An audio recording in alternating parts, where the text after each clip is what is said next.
The Harlem Renaissance was a significant cultural and artistic movement that took place in Harlem, New York City, during the 1920s and 1930s.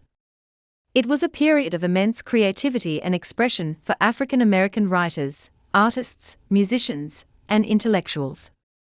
In the history of American literature, the Harlem Renaissance produced a wealth of influential works that explored African American identity, culture, and experiences. Some notable writers from this period include Langston Hughes. Hughes was one of the most prominent figures of the Harlem Renaissance. His poetry, such as The Negro Speaks of Rivers and Harlem, Dream Deferred, captured the struggles and aspirations of African Americans during this time. Zora Neale Hurston.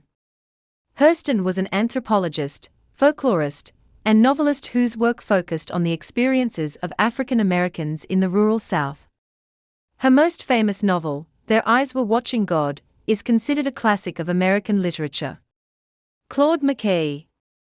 McKay was a Jamaican-American writer known for his poetry and novels. His poem, If We Must Die, became a rallying cry against racial oppression. His novel, Home to Harlem, was one of the first bestsellers written by an African-American author. Cone T. Cullen. Cullen was a poet whose work often explored themes of race, religion, and identity. His poems, Heritage, and Yet Do I Marvel, reflected both the beauty and the challenges of being African American in America. Jean Toomer. Toomer's novel Cain is a seminal work of the Harlem Renaissance, blending poetry and prose to depict the lives of African Americans in the rural South and urban North. These writers, along with many others, played a crucial role in shaping the literary landscape of the Harlem Renaissance and influencing subsequent generations of African American writers.